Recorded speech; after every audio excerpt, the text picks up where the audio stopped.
Okay. Hey guys, I'm Opera and I work at Collins. And if you didn't know, a few years back, my husband and I moved to Bend, Oregon. And so I am coming to you from snowy Bend. And this was a picture of outside of our office a couple weeks ago, and I'll show you a different picture as of yesterday. It is still snowing, and the kids had 2 snow days this week.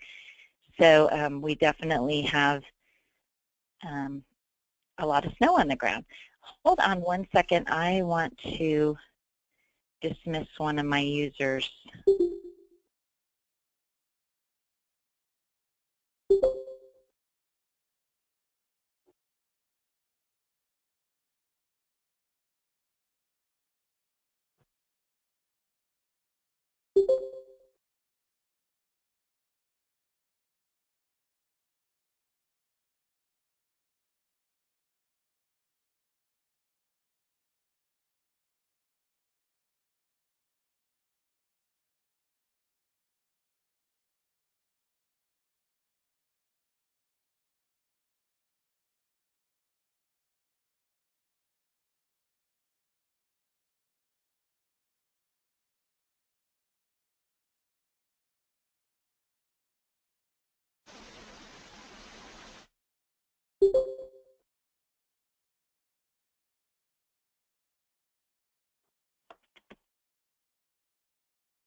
Sorry about that, guys. I was trying to make room for another person. For some reason, it looks like our meeting is full, and I wanted to make sure that I wasn't logged in twice. So I guess we have a cap on the meeting, and hopefully the recording will go through so that everybody can absolutely see what I have to present. Okay, let me go ahead and keep going. Okay, so today's topics are really just where can you find information about year-end closing? What are the changes for this year? Any specific installation or update notes that have changed from the previous years, and then actually going through each of the modules, so showing you some screens and showing you some of the specifics about the closing. So I said I was going to show you a little bit about how that picture on the left has changed in the last couple days. So my snowman is getting full of snow. So it's a little crazy here, but it's lovely, it's beautiful, and we're just lucky. So first, I want you to know that when you sign into GP, going back to at least 3 versions, on your home page, you have an option to have a connect area. And if your organization allows folks, I'm going to swap out here, if your organization allows folks to go to the internet, then when you are logged in, you'll see in this area, and maybe for you it's like over here, so just so you know where it is.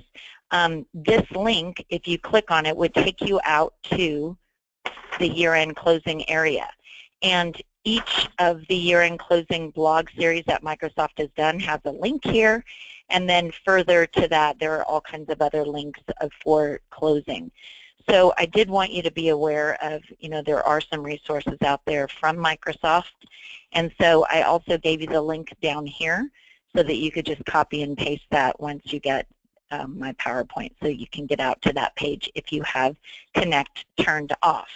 Now, I did want to show you that on your screens in GP, in the newer version, so if you're prior to, I think, 2010, you don't have this, but otherwise, if you go to customize this page, and there's this little click here that you can either turn on or off for the Connect box, and that Connect box is actually where I'm seeing that that link. Okay, and there are different links, so pages 1, 2, 3, and 4, different links to just customer source that you can use for technology questions, and then just some other GP blogs out in the community. So just want to make sure you're aware of all the resources out there. If at year end you do need assistance, our support staff is here and ready to help you. Just give us a heads up when you're going to maybe need some help so that we know, or when you send a support case, just let us know you're doing year-end closing so we know that it's maybe pretty vital that we put you in front of somebody in the queue that's just asking some questions about future projects, and we'll let you know that we'll be right with you. Okay, I just showed you this little link, so definitely wanting you to know what's out there. So what has changed? For the year end for this year, there are not a lot of changes, which is good because that means that possibly you don't have to have an actual code update on your system, and that some of the other changes won't affect you very much. So there are no W-2 or W-3 form changes this year, and there are no electronic filing changes. So those are great. There are some quality fixes around the payroll year-end closing. So if you do run payroll, we always suggest that you get the update, which is the code update, not just the tax update. And there are some ACA updates. And if you're running the newer versions, there's some new reports and fields and smart lists and such that can help you. Now, if you're not running payroll, then really it's just the 1099 INT has a form change. So for payables, if you're just running 1099s and most of them are miscellaneous, then you would not be affected. But the dividend, and the dividend is not also, but the interest form has one small change on it. So if that's the only change, then you probably don't need the actual code update. And then the payables 1096 had a small change. And I'll show you what these are. Lastly, the only change is that the fixed assets had some changes to the luxury depreciation for autos. And I'll show you that too. So what does it mean when I talk about year-end closing? There's several things that it could mean to your organization. You know what, I'm so sorry, there's somebody that's rattling paper around, and I don't know if maybe you could put mute on your phone, just because it is, we can hear it. Thanks so much. Okay, so there's 3 sets of changes that you need to consider. One is if you're running payroll, then there is payroll tax updates. And really, as long as you have something that you probably downloaded for your updates in August, you're fine, and I'll show you which states were affected. Otherwise, to run your final payroll in 2016, you probably don't even need the tax update. Okay, but you want to make sure that your last set of paychecks has the right taxes. Then, if you need the code update, you want to have us update before you start running 2017 transactions, and I'll show you what those updates are. Then it's really what are the processes for year-end closing. That's what I'm going to go through mostly today. What do I have to consider, and what do I need to do for my company? And then lastly, if I am running payroll, then prior to running that first set of checks in 2017, you need to have all of the updates for 2017 taxes. So then, as far as the federal government, and as the year goes on, if they change something, that's when the pay tax updates come out. So really, if you're running payroll, there could be 3 things to consider: your last year tax updates, your this year tax updates, and then your year-end update. Otherwise, if you're just running fixed assets in AP, there could be one small thing that you need to consider. Now, at the bottom here, there are no year-end or tax updates for anything that's 2010, 10, or prior. So if you are running a module that needs to be updated and you're still on 2010, you need to talk to us about an upgrade to your system. So when we talk about upgrades, that is different than just a year-end update. An upgrade is all the modules on your system needing to be updated. And so that's going to be more about the rest of your modules, not just AP and payroll. Okay, so we'll talk about that.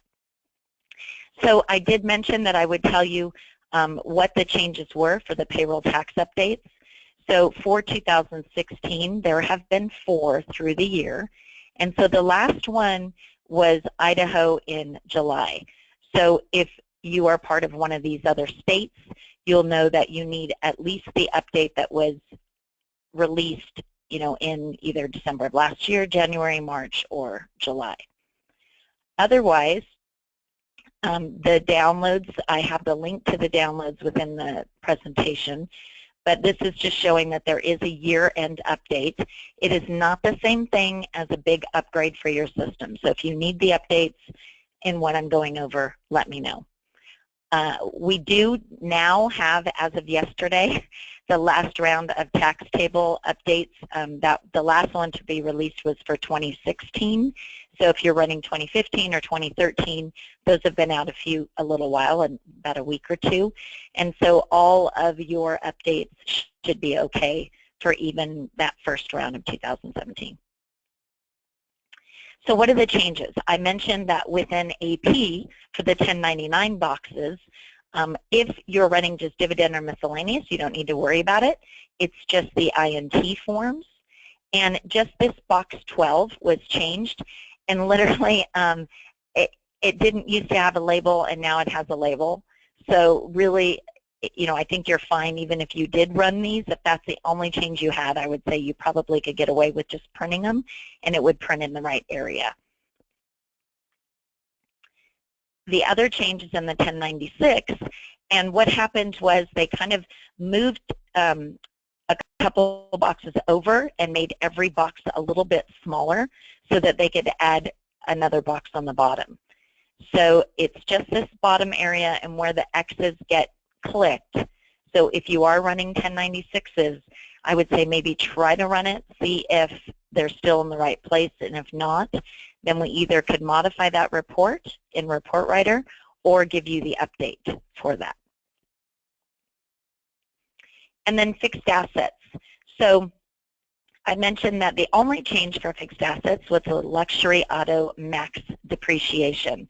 So if you looked at the tables, there are a lot of tables on the link that I gave you out here to the right, but it just says, what your tax year is and what the first year tax, second year tax. So some of those levels changed. So if you are running fixed assets, you are running it for luxury autos, then that could be the only thing that would affect you.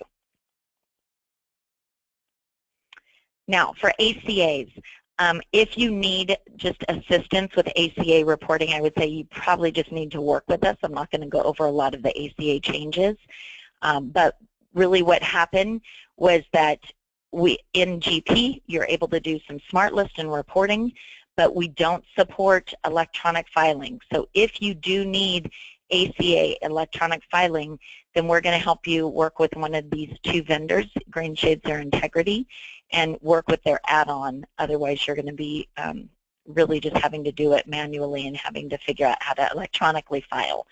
So again, maybe just call us on that. But there were some changes about being able to add dependents on the fly and where start dates are, so it's specific to ACA reporting. I don't have a ton of people that are doing this without using Green Shades or Integrity, so I'm not going to spend some time on it because they have it already revealed. So if you're wondering what version am I on, I'm pretty sure we're on 2013, but what release and do I have the year-end update already installed? So if you go into GP, hit the little question mark and come down to the About box, then it'll tell you what version you're on. And these are the latest releases. So if you're on 2016, here's the latest release, 2015, 2013, and even 2010, you can't get above this release here because there are no more releases for 2010. Okay, so just again, if I'm in GP and I click over here and go the About box, and then here is where it's going to show me what version. Okay, so I am currently running 2016, the release to manufacturing. So that's the first one without any service packs at the moment. And I'm just going to close my Outlook because I just got an Outlook notification from somebody as I was logging, showing you this. Okay, so what does all this mean so far?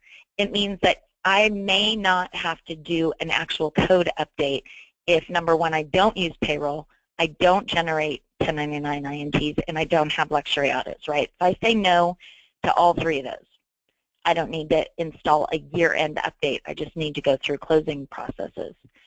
Or maybe I do run payroll, but I'm not affected by the changes, which is very unlikely if you run payroll, or I only need minor changes in the 1099. So that's where I said maybe try printing those 1099s, see if it works for you because they're not major changes. And then if you want, you can say, well, I'm going to go ahead and try to do it without, but just give us a call and let us talk to you about your specific needs and whether or not we need to at least modify a 1099 or something. Okay, so now let's get into the meat of the closing. If you've got all of these different modules in GP, I'm going to go over kind of what you would do in what order. Now, the order that I go through today is the order that you would close, with the exception of payroll and HR. I'm going to do that last, just because if there are some people who really have nothing to do with payroll and HR, they may not want to stay on the phone for that last part of it.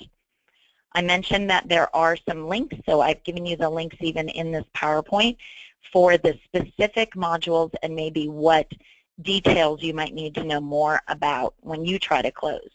We're always here to answer questions, but I wanted you to have a place that you could go to see some answers that other people have asked. So I'm talking about year-end closing. What do I mean by that? Well, all of the modules in in GP have date sensitivity now. There's only one field on some reports that have this thing called date since last close or amount since last close. The rest of the modules are date sensitive, so it's not critical that you close right at December 31st. Now, if you're running a very old version of GP, that's not true. So as long as you're on 2010, you're okay. Before that, you need to talk to us. There are some other considerations. But otherwise, I want to look at my modules. I want to make sure that I've posted all my transactions, and maybe I want to run a couple of reconciliation processes. And so I did want to just mention, I'm not going to spend a lot of time on these, but there are some newer features. Some came out in 2010 and some in 2013, but that reconcile your general ledger to your subsidiaries, so to receivables, payables, inventory. And you can run this reconciliation process and then print these reports, and I would suggest backing up just so that you know, okay, here's where I was right after the reconciliation process. And I'm just going to kind of show you in the different areas where this is at. So let me see if there, I did want to show you there's two different areas. So if you go to utilities and reconcile, this is reconciling your files. Okay, this is not what I'm talking about. This is reconciling your tables in GP. But if you go to routines and you hit reconcile, this is the one I'm talking about. So this is saying I want to reconcile my general ledger to, as I mentioned, payables, receivables, inventory, even bank rec. That's the newest one that was added. So if I said, okay, I want to take and look, I just want to see if I've done this before, and I haven't in this one, but I want to reconcile my GL to my payables, and here's the date range that I'm looking for. So you can do the whole year if you'd like. You can do this process monthly. And what you're doing is you're telling it what account numbers are my payables accounts. So maybe I have several, or if I were in receivables, what are my receivable accounts? If I'm in inventory, so you get the gist. If I'm in inventory, my inventory accounts. And when you select that and you hit process, it's going to generate a spreadsheet. And I'm going to just pick one. Now this is a sample system, so I may not get some really great things, and I'm not going to spend a lot of time on it. But why I'm mentioning this is see how I've got accounts payable, but in my demo system I have all of these accounts. So they would all need to be considered, not just this first one, right? So if I am sending things to other accounts, I'd want to list those here too. So then when I hit process, and I'm going to say through the end, this is my demo system again, so I'm just going through the end of this state and hit process. Oh, and where do I want to send the file? Sorry about that. And so what this is going to do is give me a spreadsheet, and again, I don't have anything posting through on automatically, but here what's happening is it's saying these are unmatched transactions. They've posted in payables, but they're probably sitting in a batch waiting to be posted to GL. Then these, I think, match up, but they look a little odd. I'm not sure if somebody was in there messing with them, so they're a little off, versus all of your matched transactions and what the difference is. So if you've never looked at this little spreadsheet or this process, it might be a really nice feature for you to go check it out. Okay, so on the left-hand side, you're going to get what's in a module, the right-hand side, what's in your general ledger, based on the account numbers that I put in this screen. Okay, so again, that was under routines, not under utilities. So you've probably all run the reconcile under utilities before, and so I wanted to make sure that you're looking for reconcile to GL. All right, back to the PowerPoint, because I don't want to spend the whole time on this. So now, where do I start? Well, in reality, you want to start with inventory. If I'm really just talking inventory and receivables, payables, and payroll. But when I say inventory, what I really mean is anything that touches inventory. So I want to make sure that I enter and post everything from the other modules. So from purchase order, my invoicing, if I use invoicing or sales order processing, or all of my inventory transactions, I want to consider whether in purchase order processing I've got some POs sitting out there that maybe haven't been received, or I've got the receipts but I've received them but I haven't put in the invoices for them. So I want to make sure that I have posted everything that I can for that module before I close it. And so I did want to mention that one of the newer reports in the system, if you follow my logic, and so everywhere in this presentation, if I say like reports and then the little hat, the greater than sign, what I'm saying is reports, purchasing, analysis, and receipts not invoiced. And I'm not going to spend a lot of time showing you this report, but if I go this way, reports, inventory, and analysis, and I think I did not follow my own lead here, and receive not invoiced. Now, I could do it this way, as I was showing you, but what I would like to show you is that if you're doing these, instead of going the old way through the menus, I like to go through this menu now. So here I've got all of my reports, and it's very easy that I can just click on them through this way. Okay, so I can see all my posting journals, my historical things here, and I don't have to keep going through the menus if I don't find what I'm looking for. Okay, so there's all of these. So I think I had that backwards. So those are the type of reports or the type of ways that I would go through the system. So if I'm in sales and before, if I minimize this, I'm looking for something under utilities. See, now I've got my utilities here. If I'm looking for something under routines, I've got them here. So I'm not having to keep going through all these menus. So that was really the point of why I wanted to show you that.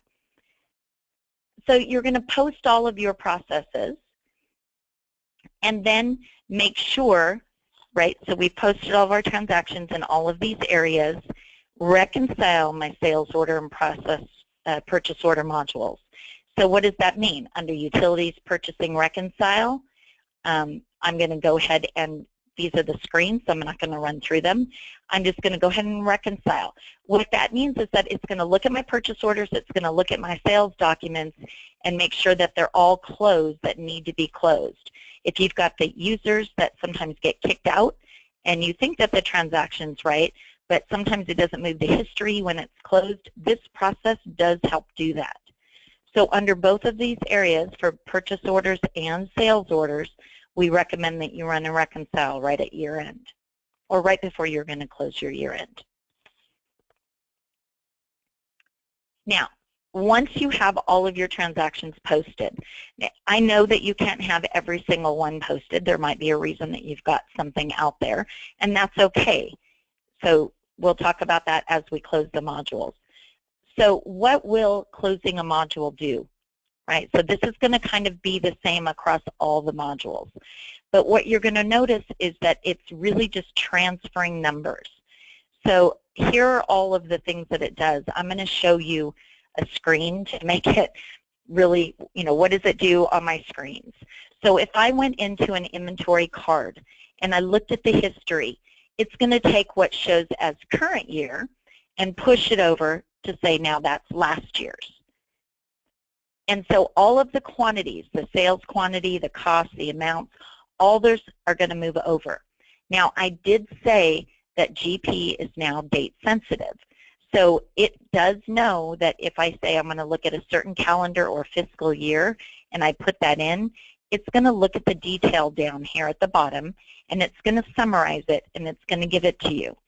So there's really only one spot that I will show you in a moment that doesn't work that way. So what do I do for year end?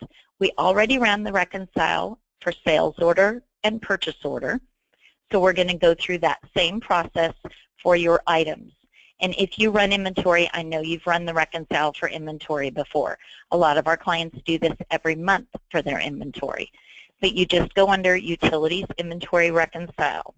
Now, it should be, so here I'm going to go to the inventory menu. I just said it was under Utilities and then Reconcile. So I'd go here and I'd run it for all, and I'd probably go ahead and include my history, and I would hit Process. Now, somebody's in the system, it's going to tell me that people are in the system and that I should keep people out if I'm running Reconcile. That's going to take maybe a while if you've got thousands of inventory items with a lot of history. So this is something I would suggest running, after hours or towards the end of the day and asking people to get out.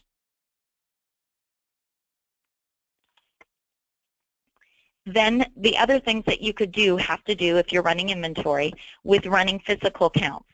So do I want to go ahead and do my counts? Now most people are doing these either quarterly or annually, so maybe you don't have to do that separate from those counts. I might run some other backup reports, and every time you do a close for a module, I would suggest you ask your IT to do a quick backup. So what does inventory look like when you close it? Well, you just go Tools, Routines, Inventory, and then Year-End Close. So again, if I look on GP, under Routines, Year-End Close. And it says, what do you want to do? Do you want to remove discontinued items, all of my lot, like serial number and lot numbers? Do I want to move my receipts and cost changes to history? And do I want to update my standard cost? So I'm going to flip back here to show you what some of those items mean.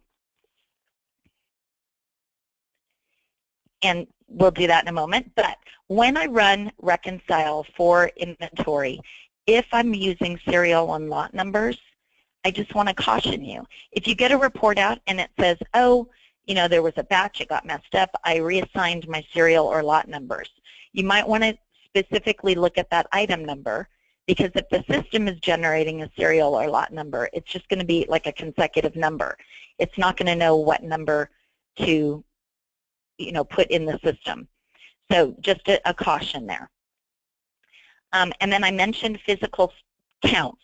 So possibly you're already doing this, and this is not a session on how to run inventory stock counts.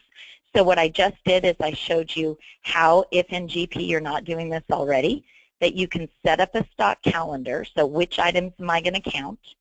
I can go ahead and assign, I'm going to do that count now, and then it produces a report so that you can fill it in and say, these are the counts that I have in my inventory, so it can create a variance.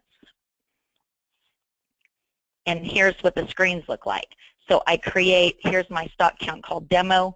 I list all of the items that I'm going to count, and I can select them. So here it's saying, you know, how do I want to sort them, and which items do I want? When you create a stock count, it says, do you want like all items in a certain class or all items in a certain location?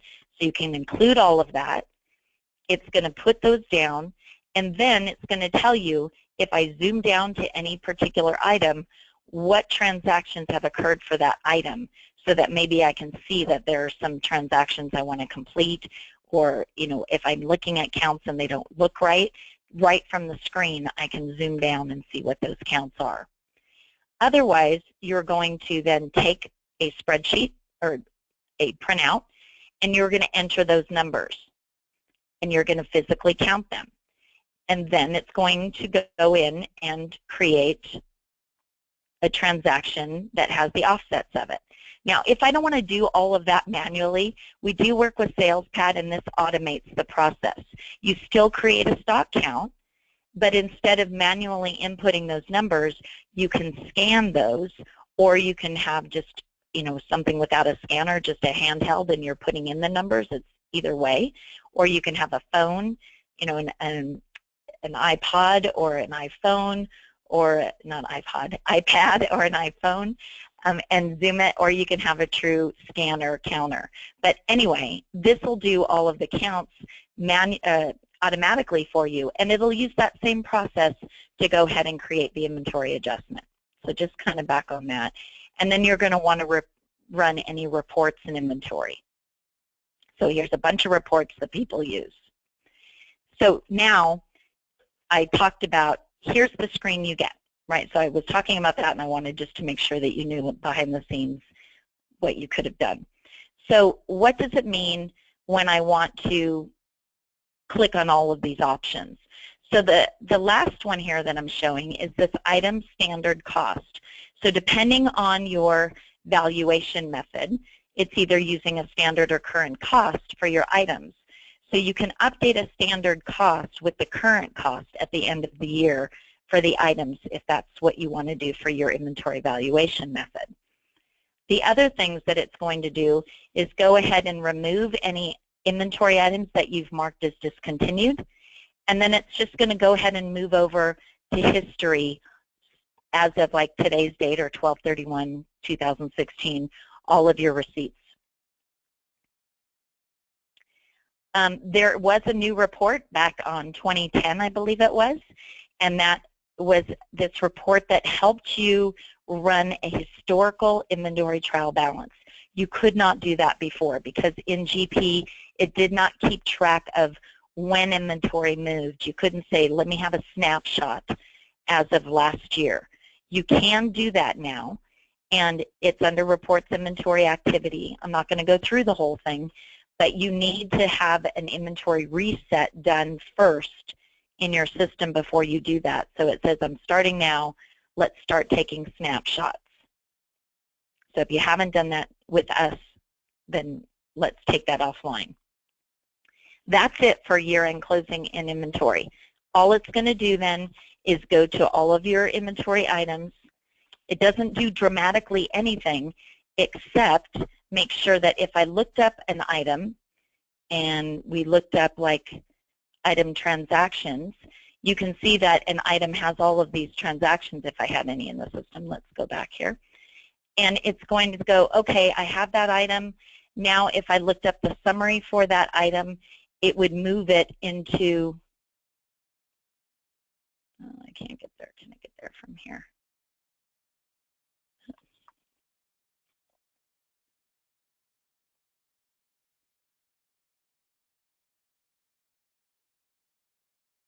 There we go. I can then see that my current would go to last year. And when I look again, I would see that I can put in by fiscal year or by calendar year. I can say display, a certain fiscal year. So it has all that, but it's just these summary tables that it's updating. Now, I did want to mention one more thing, and this is true, I believe 2013 is where all of this starts coming in. But for inventory, payables, and receivables, you can have, like in this case, it's an item number, but I could have vendors or customers in the same kind of screen, but I could see for an item number all of the transactions that kind of moved this inventory. So this was an adjustment. I can have quantity out, so those are all my invoices, my sales order processing invoices, all in one screen. So the inventory all-in-one view is kind of new. It has nothing to do with closing, but I did want to mention to you that there are some new screens out there that you can pull up an item and see all of the transactions for that item and be able to zoom down to each of the items. All right, let's go back. So receivables. I've now closed my inventory, and so now I'm going to look at what happens for receivables. Now there's calendar year end and fiscal year end. For receivables, if your calendar was different than your fiscal year, right? So if for some reason your fiscal year was 09/30 instead of 12/31, then in that case, the only amounts that would be moving would be finance charges for calendar year end for receivables. If they're the same, fiscal and year end calendar, then all of the amounts, all the buckets move. And so what do I mean by that? If I looked at a customer, this is receivables, and I look at a particular year, it would say here's what that year to date had, this is last year, and this is life to date. So when I say close the year, it moves year to date to last year to date. Okay, so what did I just mention?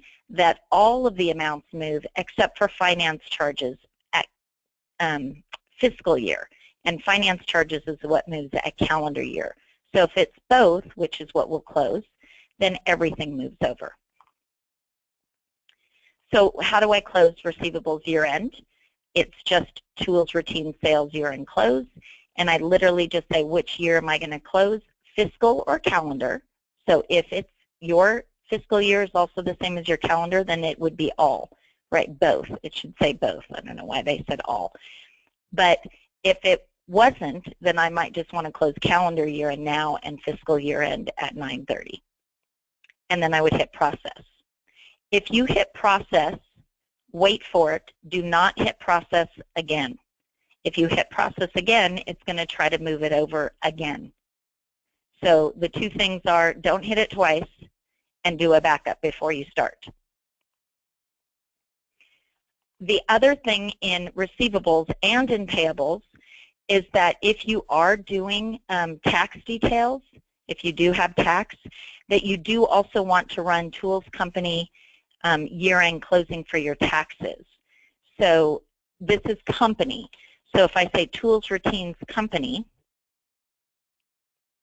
so under here in tools and routines and company, then there's a tax year-end close, and that's the same screen for really all your taxes, so whether it's payables or receivables. So here it would most likely be receivables because we don't have a lot of payables taxes. And that's where you would go to close that. Now, if you're wondering if I'm using here, it would be under administration and routines and company and then tax year-end close. Okay, so that's the same screen. So if I go back,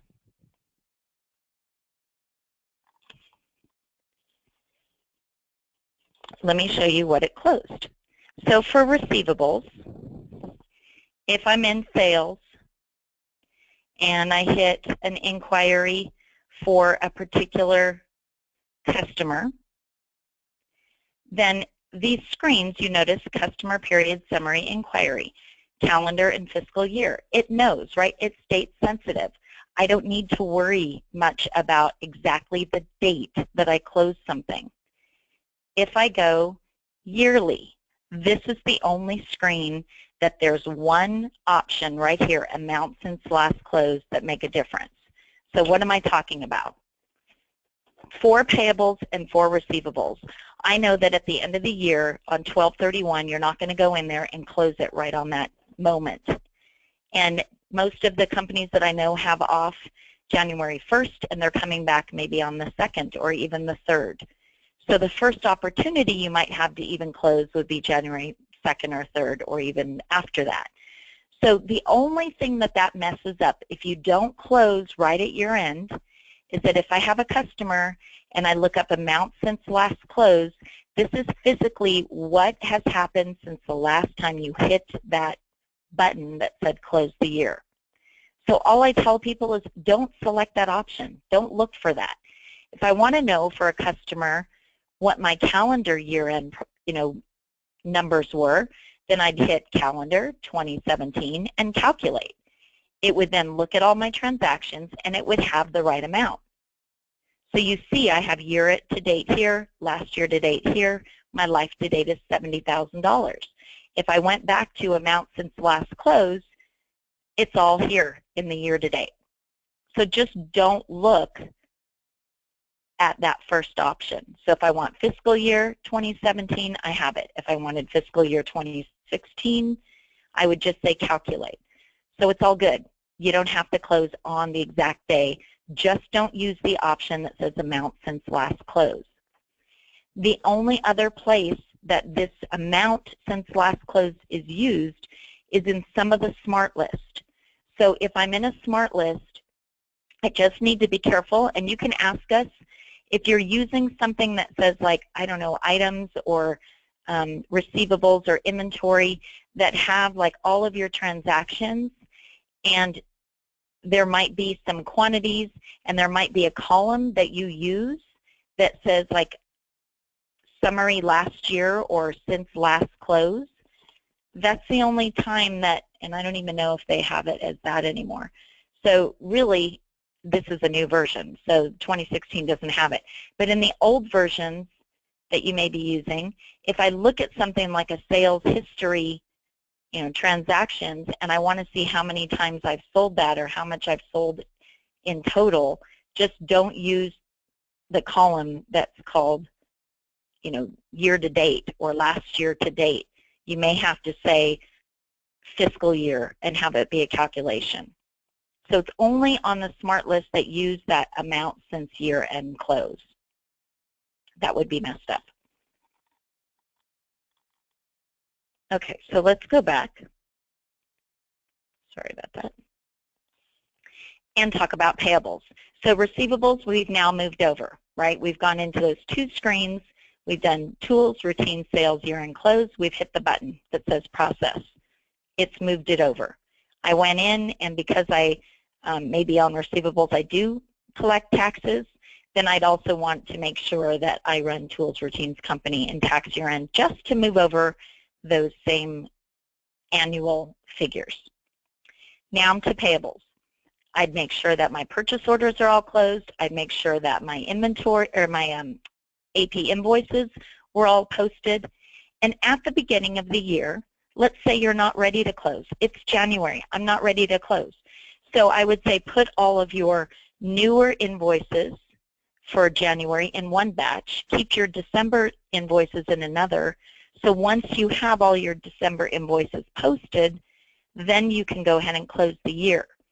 You can post new invoices for the new year in 2017 before you close. The only field that's going to be updated that looks a little weird is the amount since last close. Okay, so what does payables year-end closing do?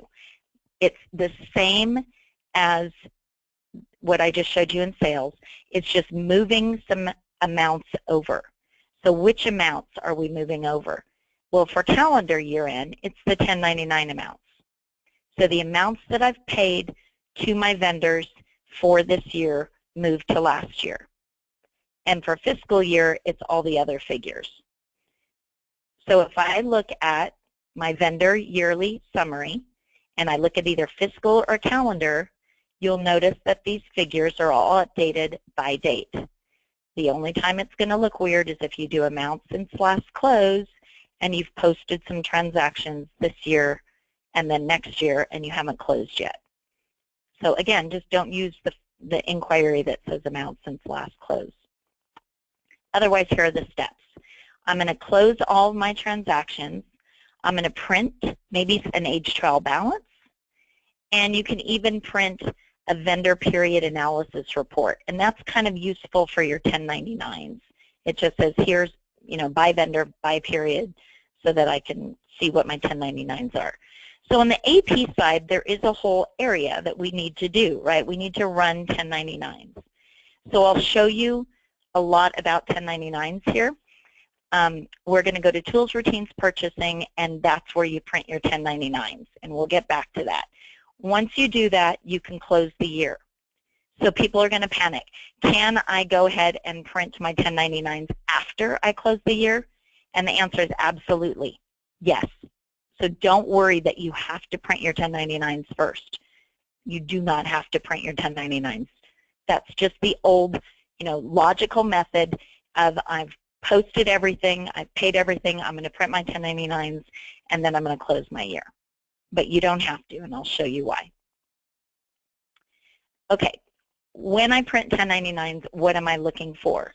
So I'm going to just switch over for a minute and talk about 1099s and vendors and everything else. So I'm in purchasing, and when I enter an invoice, if I enter an invoice for a vendor that happens to be a 1099 vendor, then that 1099 amount is automatically going to be updated, right? And I can change the 1099 amount. I can change where it goes. I can change if this was a $100 invoice, maybe only $58 of it was 1099 applicable. But otherwise, the default is going to be whatever I put in purchasing is the amount that it goes to 1099. And it's going to go wherever that vendor is set up for, like whether it's miscellaneous, interest, or dividend. So let's just first kind of start from the end and go backwards so that you can see what I'm talking about. So under purchasing, under routines, I have this print 1099. I can print it for any year.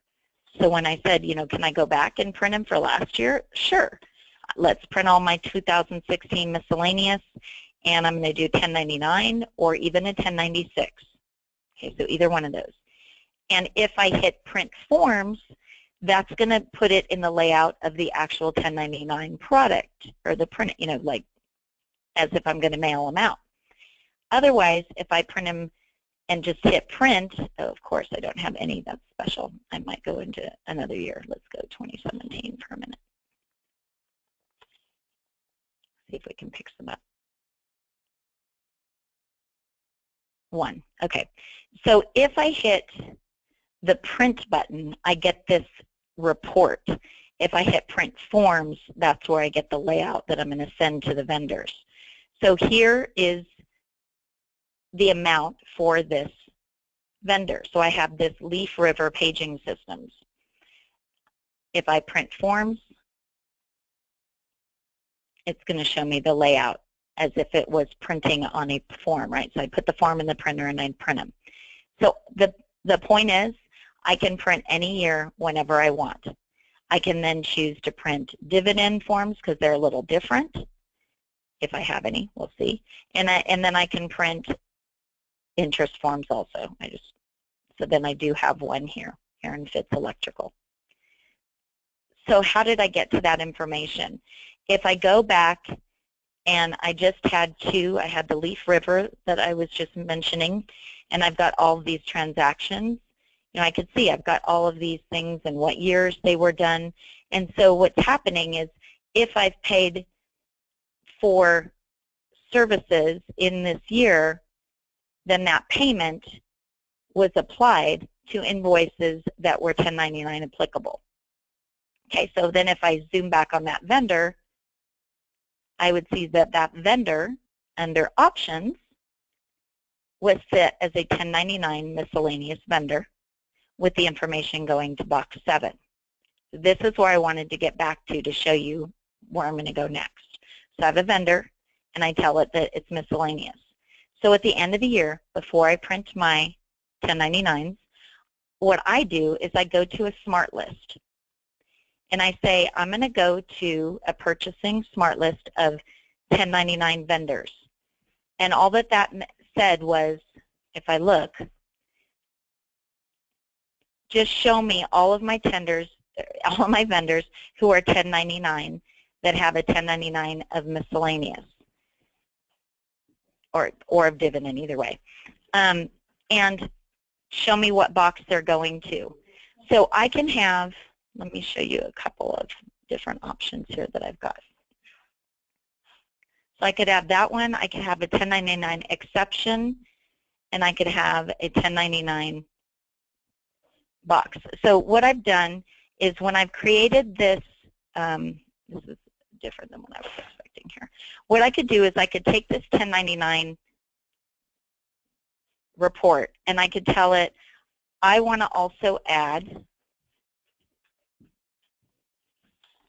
you know what, this is based on another field, that's why. Let me go back here.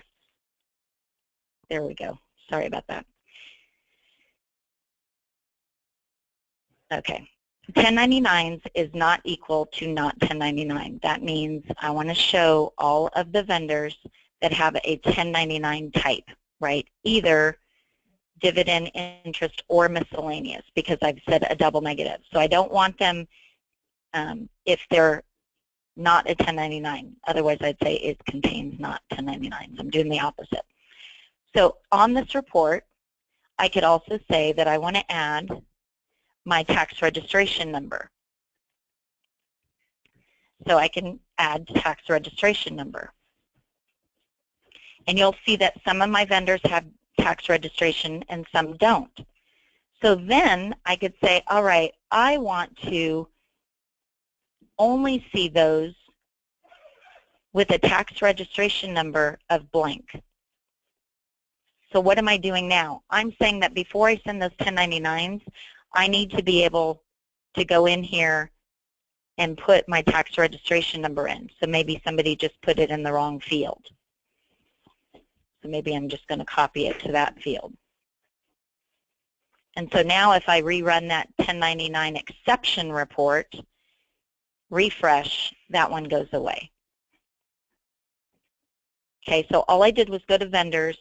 I said that my 1099 vendors, that's the only ones I want to see, so those that are not equal to not 1099, and where the tax registration number is blank.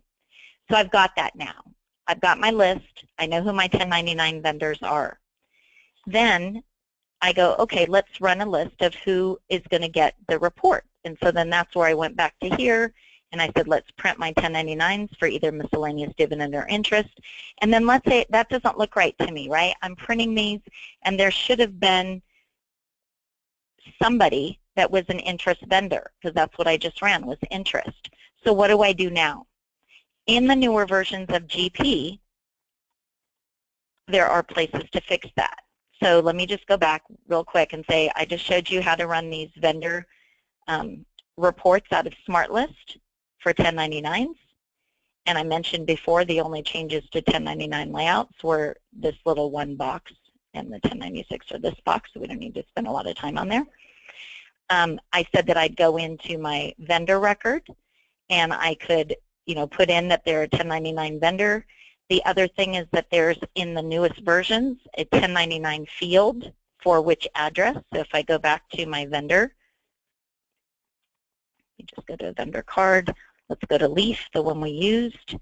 And down here, there's now 1099 address. So if you have a different address to send 1099s to, you can. So that's what that part was. And that nowadays, there's some more fields. So this is where we're getting to. There's new functionality that you can edit 1099 vendors or 1099 transactions. And so that's what we're going to go to next. So if I've got vendors and they're not set up right, okay, there's two areas that I can go to. There's 1099 information, and then there's another one I'll show you in a moment.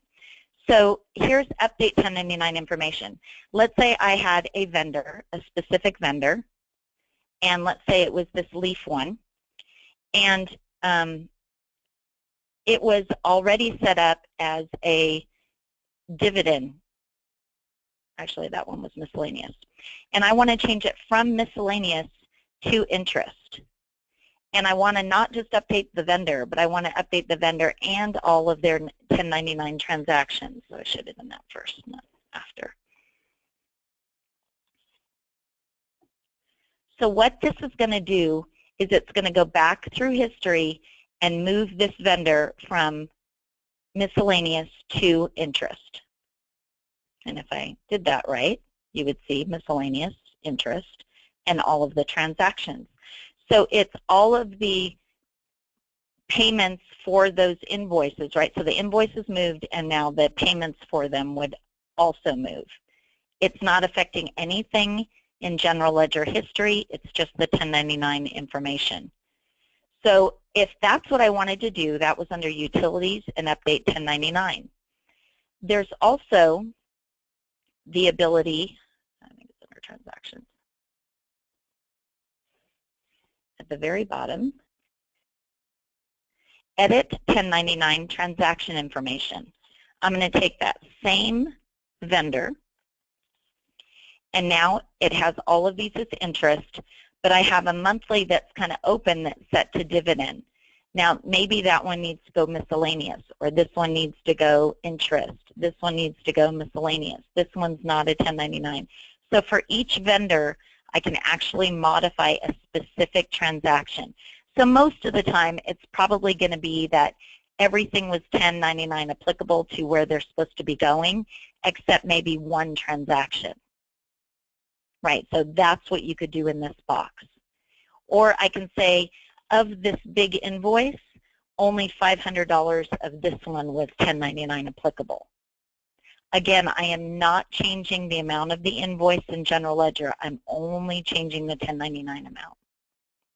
And so if I process that, in the end, I really only changed a couple of things. I changed that a couple of them were, this one originally was dividend, and this one was interest, and now it's not 1099. And then this one at the bottom I changed for $500. So the two places that I went were under Transactions at the very end, and then on Utilities, Update 1099. So that's a new feature. If I were in the old versions, the only choices that I had were under 1099 details for a vendor. I could look up a particular month and year, and then I can manually change the amount, right? So the one that I changed, a minute ago, I don't even know what year that was, so it could have been another year. But maybe, it was supposed to be $500 or something. So if I changed that, my 1099 would change, but my history of that vendor is not changing. So that was the old way of doing it, that you had to come in here, and the new way is that I can actually modify my transactions. So I know that's a lot, and we're going to offer that people could come on a session just for 1099s next month, because you're probably not running them right now. So that's what all of this other information was. So I'm showing what the old way was, is that you could go to Cards Purchasing 1099 and change those amounts manually. And then here's where I was going to print the 1099s. So that's all in there. I mentioned at the very beginning of payables that you could run reports purchasing analysis, and you can even send these reports to an email and email them to yourself. But what I wanted to show is it's just showing the exact same information we saw on that other screen right here before, is just basically that it's by vendor, by period, what it was that you spent and how much of it was 1099 applicable.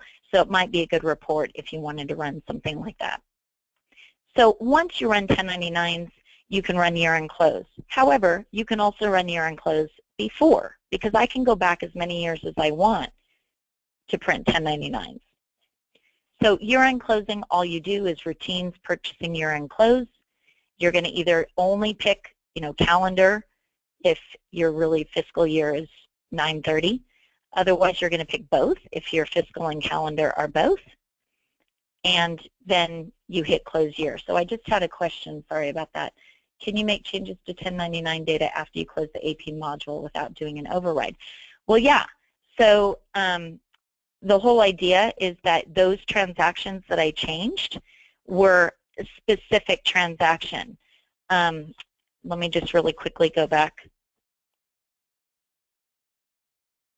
So if I went to my transactions, I was literally going into a transaction and changing it. So, I mean, you're looking here, I was doing it, that's why we couldn't see it. It was 2013, 2014. So if I reprinted those years, I was changing those transactions in those other years.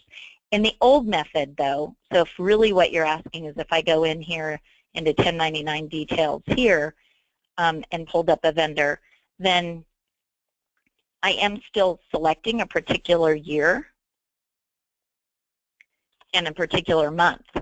So here I'm just changing, values that really are a summarized value. It's not a transaction itself. And that has nothing to do with year-end close, has nothing to do with financials.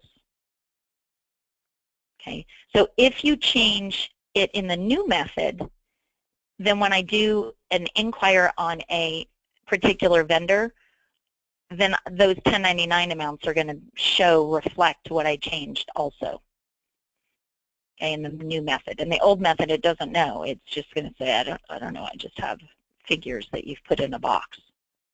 Hopefully that answered the question. If you want to have somebody else process your 1099s, there are a couple vendors out there that you would just send them the file and they produce them. But honestly, nowadays it's getting easier and easier to produce your own 1099s. I wanted to mention, if you've never heard of it, I'm not going to spend a lot of time on it, there is a product called the Company Data Archive. And as you guys use GP for years and years and years, your database grows. And so if you're doing things like inquiring on payables history, that process gets slower and slower and slower because you've got all these records out there. So what this product does is create an archive database that you could move all your old transactions to, and then that archive database, you can decide if you want to delete that database or if you want to keep it. And then you can add to that archive database every year, or you can create another archive database. So your true database that you're running doesn't grow so much, right? You're offloading some of those records to another database. And things like MR can still read it. And that's a whole other demo, but I just wanted to mention that to you. So do I have anybody on the call that is project accounting applicable? Yes. Okay, so there's nothing specific about project accounting. I just wanted to make sure that if you have transactions in project accounting, that you're posting them into your other modules. And then the only other thing is that you might have changes in some of your costs, right? So at the beginning of the year, you might want to raise some prices or something if you're charging for employees or you're charging for services. So really the only things are make sure you're posting your transactions from project accounting and you're running final billings, things like that, and that you go ahead and change any of the things like position rates or employee rates in your maintenance as of that end of that year. So otherwise there's not a specific set of tasks for year-end closing for project accounting. For fixed assets, really, there's just a couple things. As we said with payables and receivables, there are figures, right, that says, like, here's my year-to-date depreciation. It moves it to last year depreciation. And so things are going to get moved over. If you've got a beginning year cost, then that cost basis that you had in your system is going to move to beginning year cost. So let's check a couple things about fixed assets. The first is that when you run it, your new year is going to automatically get changed to my current fiscal year. So don't do this manually. I'll show you what you do. So you don't want to do things manually, you want to follow the steps. So you've closed AP, right? Because some AP transactions affect fixed assets. You're going to want to close AP first and then close fixed assets. You're going to want to close all your books. So you run through your depreciation, you run through closing specific books. Like that's what I'm talking about, run your depreciation for all your books. This is obviously only done at your fiscal year end, and you're going to run your depreciation through the last day of the year. There are some people that thought that you only run it to 12/30 because you saved something for the 31st. That's not true. Run it through the last day of the year. So run your depreciation, and then you run your general ledger interface. And there is a new process in 2013. It actually runs that general ledger interface for you. It's not a separate step. It creates that batch in general ledger.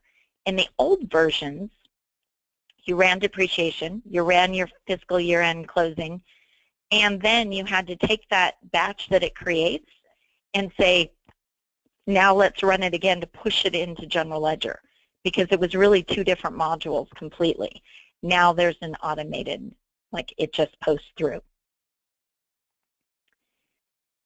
So I run my depreciation, I run any reports that I want, and the only thing that you have to do is go in and build your calendar and your quarters for the next year.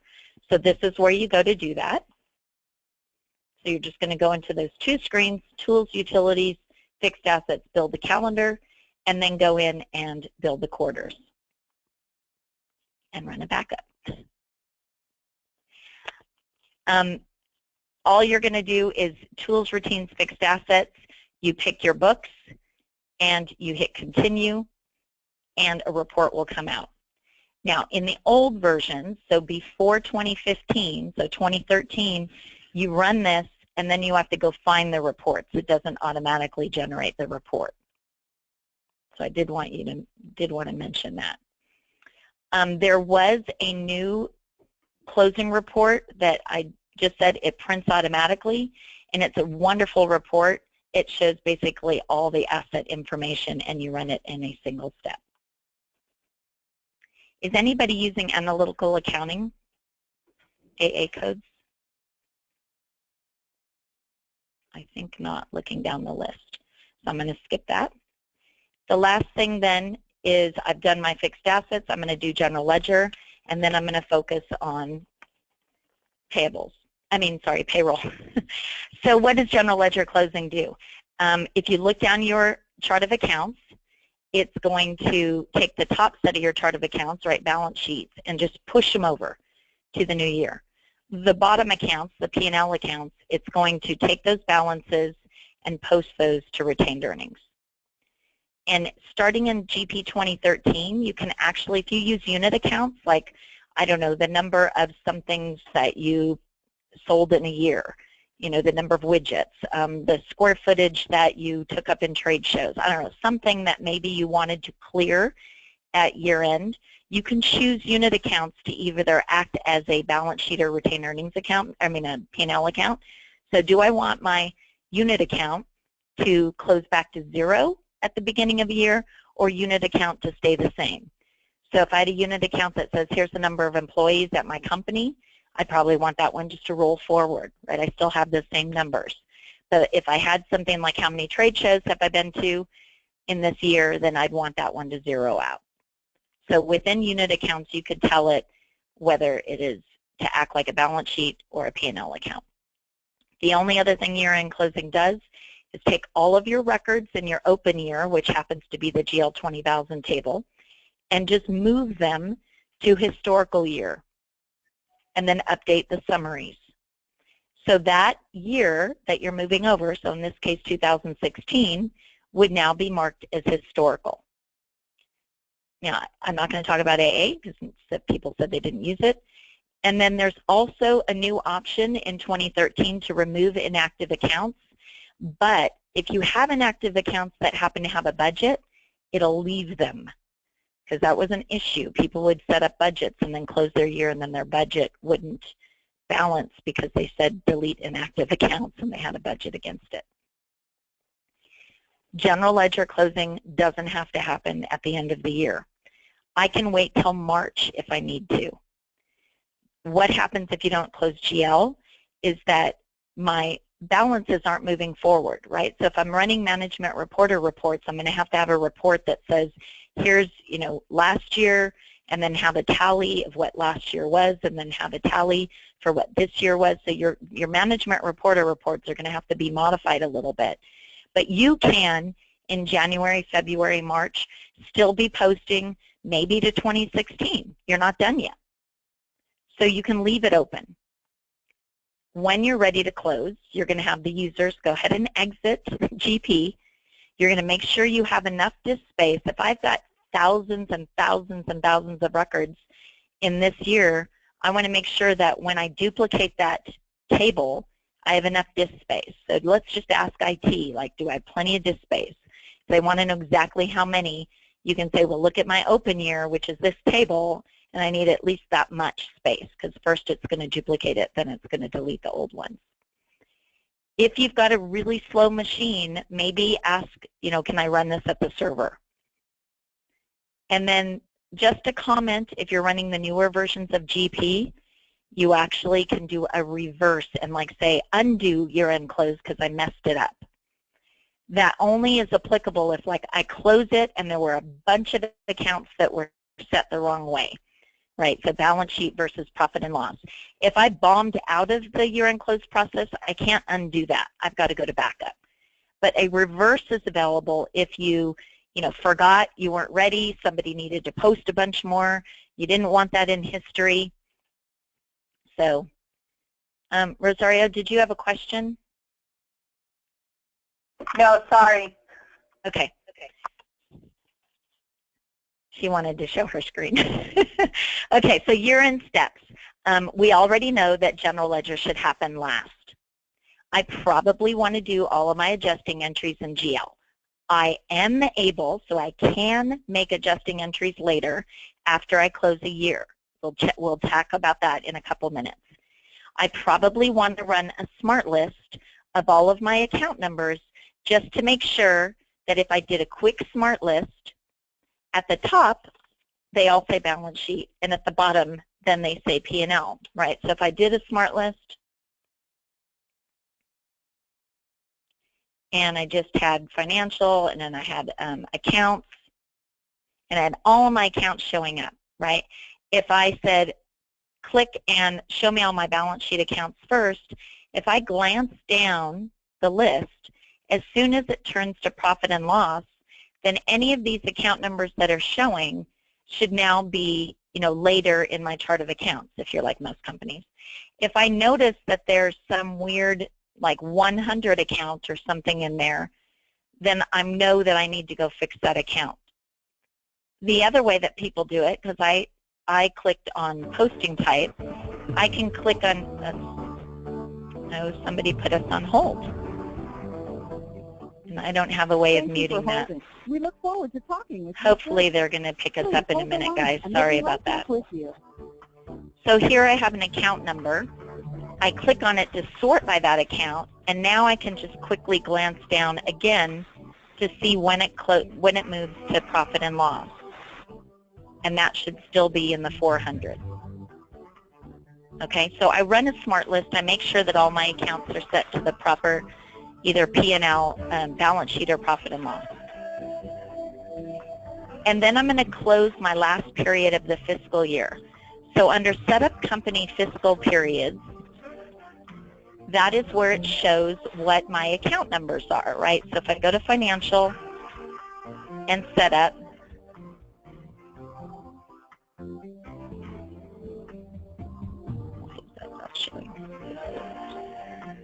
I am going a little crazy here.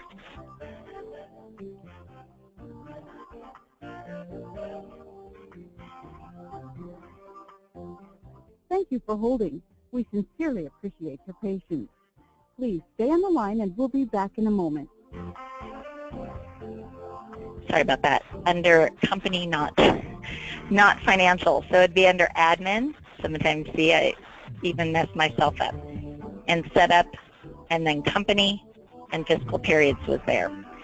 And so I'd want to make sure that, people are not posting as I'm trying to close. So I might close like all of the check boxes if I want.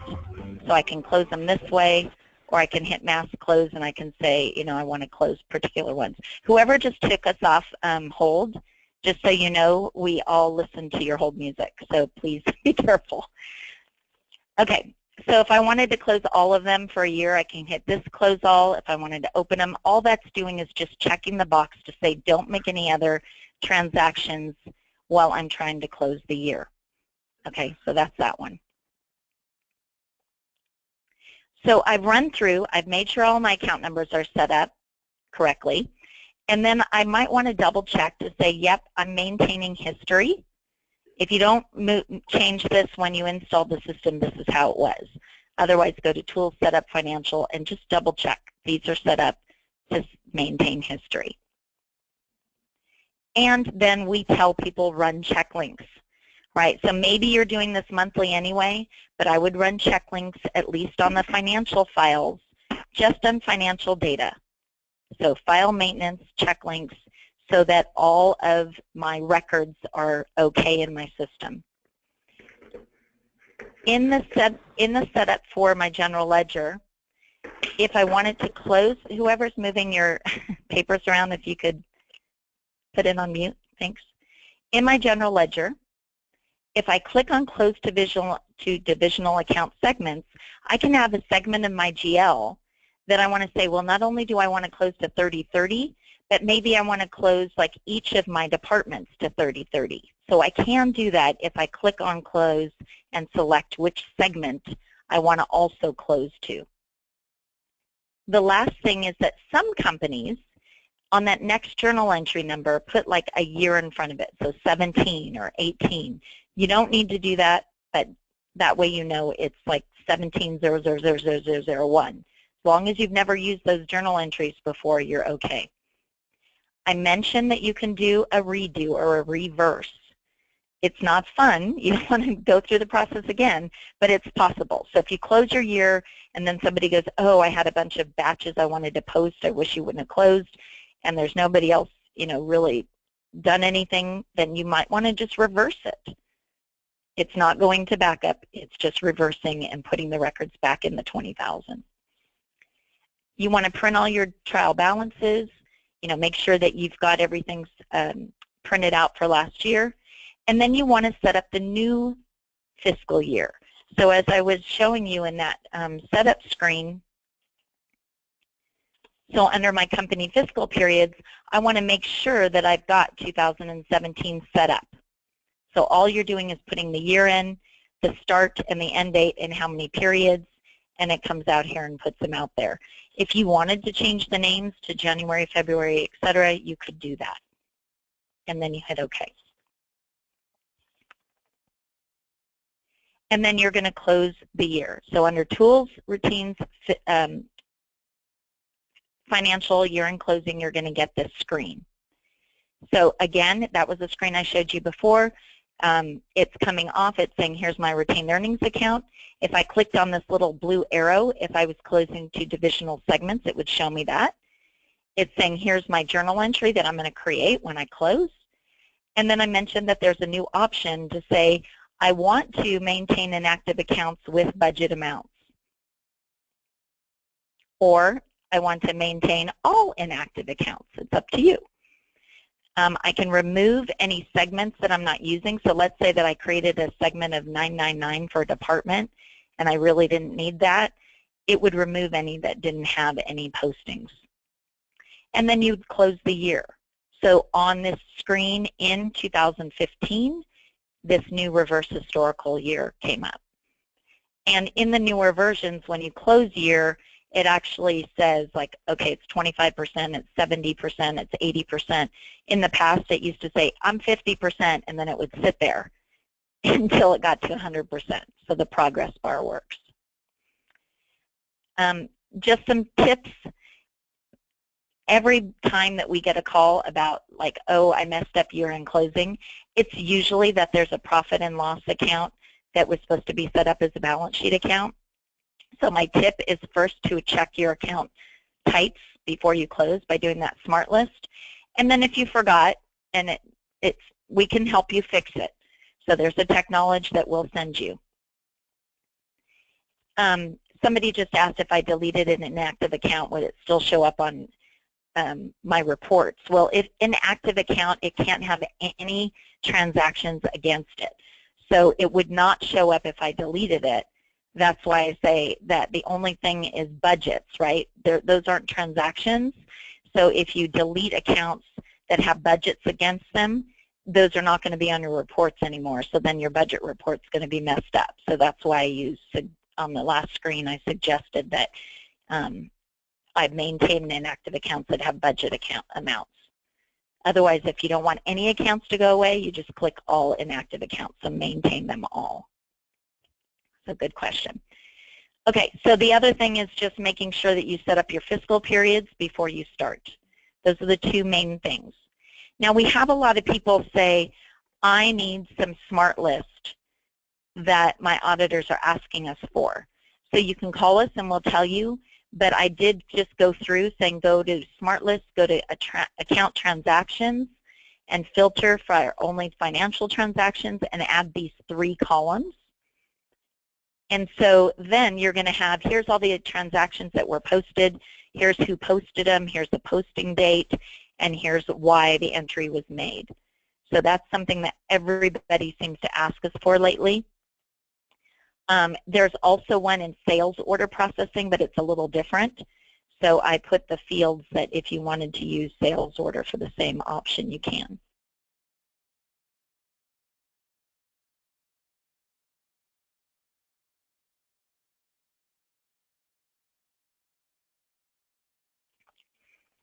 Okay, so that's it on general ledger. I just wanted to go back one more time and show you that there's 2 things that are going to change.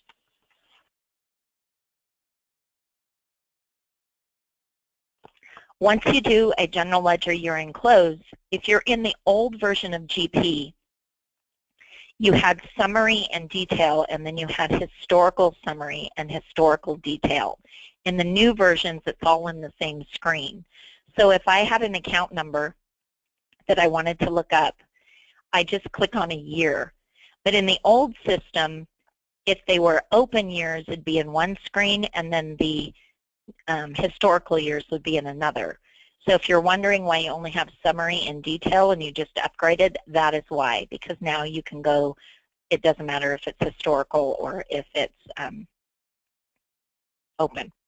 The other thing is that once you close, so let's talk real live dates, because you see my demo system goes out to 2018.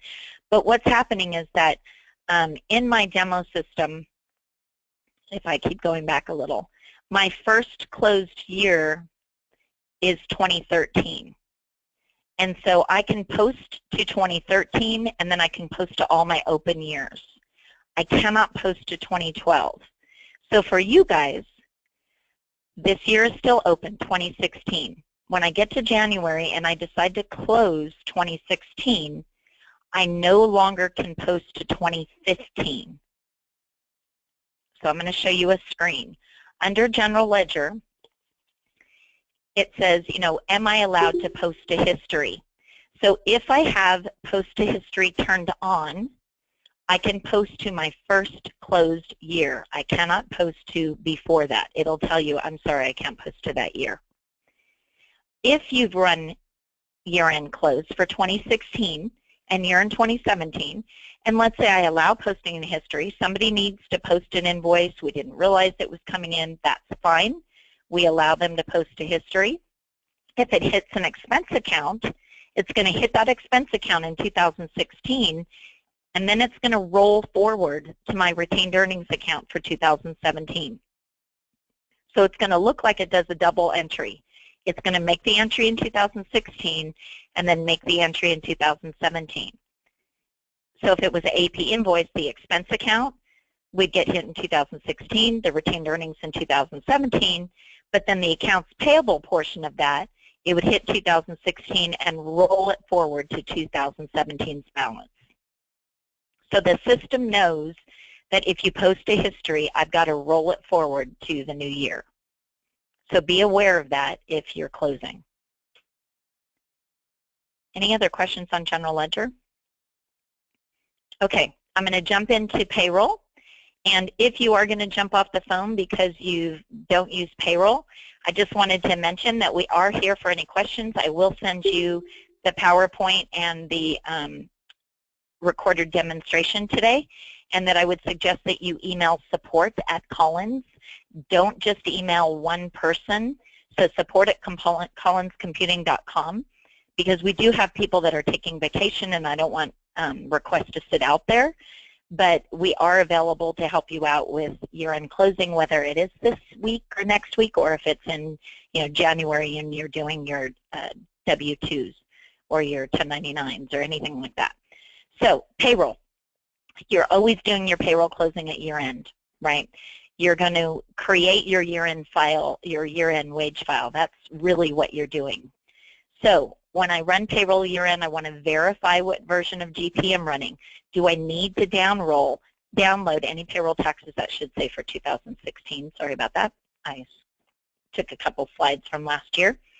We're going to complete all my runs for 2016.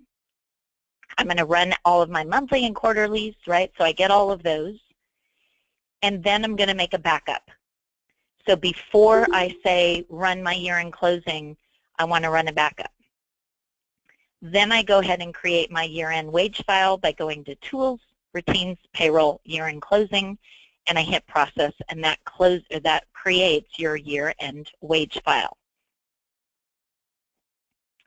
At that point, I'd probably do another backup, just because I want to be able to go back to that if I start doing something and I forgot, that I needed to do one other thing. So now I can go ahead and verify any of my W-2 information or my 1099s. And so to do that, I would go to Tools, Routines, Payroll, and that's where you get the option to print your W-2s. And if you'll notice in that screen, I can print a validation report, I can print my W-2s or W-3s. Okay, so you just need to select the radio button that you need. And then each of my employees, if I went in, I could see their amounts.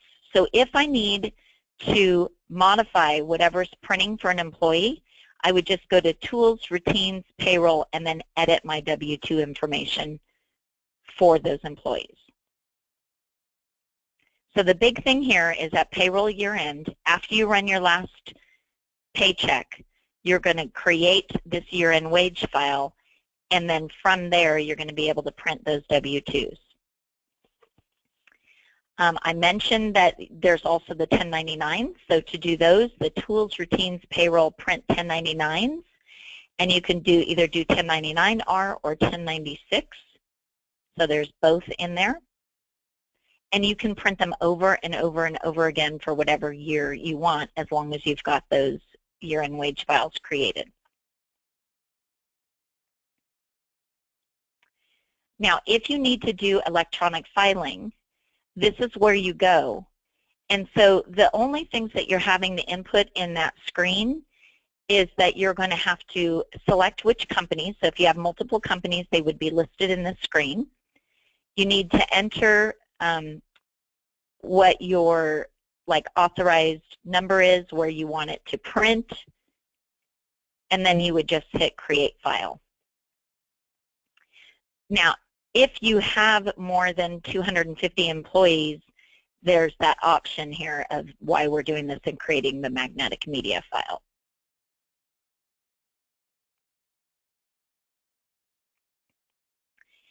I will come back in a moment and say that we do work with a third-party product if you need to submit your W-2s electronically.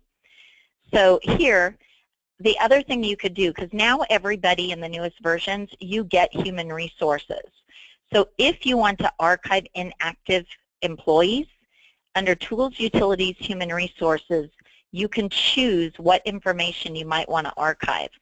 Again, with systems these days, you probably don't need to do this on a regular basis, but if you've been running the system for 20 years, this information might get large.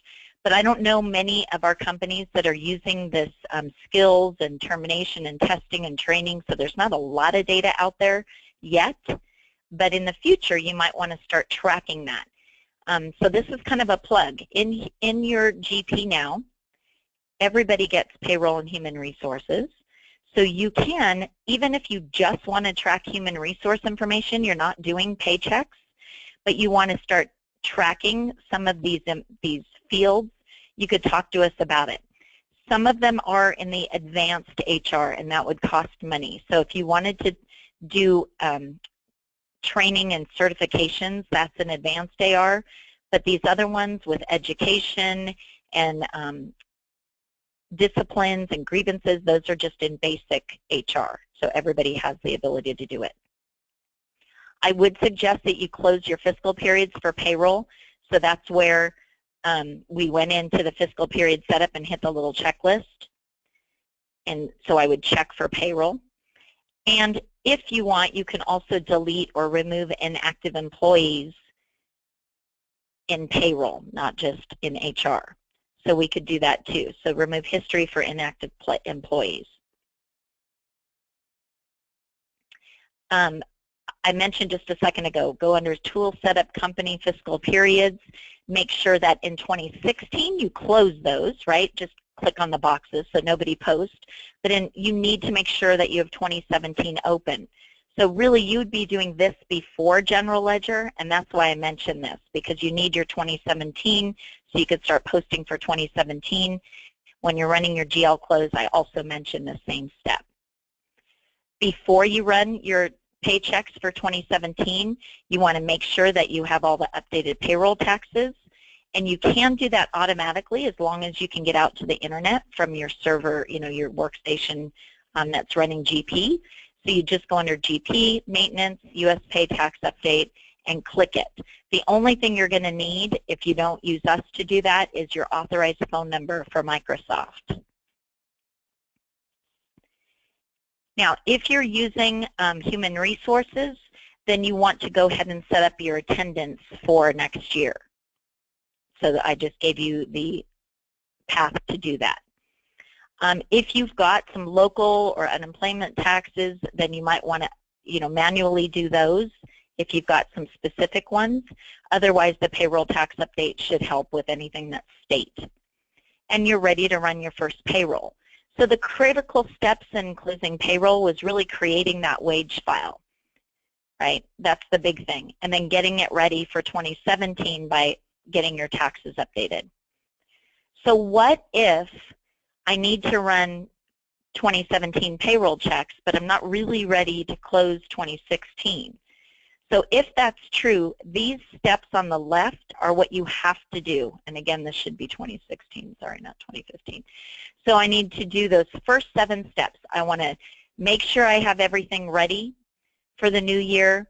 I want to make a backup, and then I want to create my year-end wage file. So that step 7 is really the biggest thing. I have to do that before I can run 2017 payroll checks. So do those steps on the left, set up your fiscal period for 2017, and then get ready to run 2017. That's it. Those are the steps that you have to do in order to run paychecks in 2017. Then when you're ready, you can go back and run your W-2s and your 1099s, because you don't have to do that. As long as you've created that wage file, it's sitting there and ready for you to do. So the 2 things here that I mentioned is that we work with other partners to do ACA compliance. And so we do want to mention that, if you run ACA in GP, there's only some small smart list available. But if you really need the calculations, we would suggest that you go ahead and talk to us about these 2 partners. The other thing is that if you need anything to do with like 941 reporting and W-2s and things like that, that we work with Green Shades. And so let me just go back to one last thing with payroll. I have Mike in my ear listening to this a little bit, and he's saying he really would love that if you are running payroll, that you try to at least look at your W-2s and 1099s and such before processing your first payroll run for 2017. So you can do it, but we'd like you to at least, verify those records. So, hold on. 17 before you do the payroll, and you don't want to have to come back and redo because you have to put the 2017 payroll update in before you're in the payroll. Right. If you do that, then you can't go back and do your W-2s again. You can't generate them again. Okay, sorry. He just wanted to explain why he said that. So the big thing is that once you put this payroll tax in for 2017, I can't change the information for 2016, right? I've created my wage file, and these reports, the W-2 and 1099s, are printed off of this wage file. So you're not going to be updating those records at that point. So if you go in here and you look at them and you go, oh, I need to edit it, right, which was a few steps above, I said, oh, you can edit your W-2 information. Well, that's true, but once you start running your 1090 or your paychecks for the next year, you don't want to update this W-2 information anymore. So he's just suggesting that you at least look at that W-2 and 1099 information before you run your 2017 checks. So it's still possible that you don't have to do your whole run of them, just at least look at the data and make sure that it's out there. So good comment. Okay. Otherwise, we've got a Collins blog out there that you can look at. We've got some YouTube videos. I will be putting this broadcast on our YouTube site as kind of private, so I will send you a link. Anybody have any other questions? I know I've gone a little bit over because we had some questions there. No? Well, I thank you, everybody, for hanging in, and just give us a call if you need anything. Thanks so much.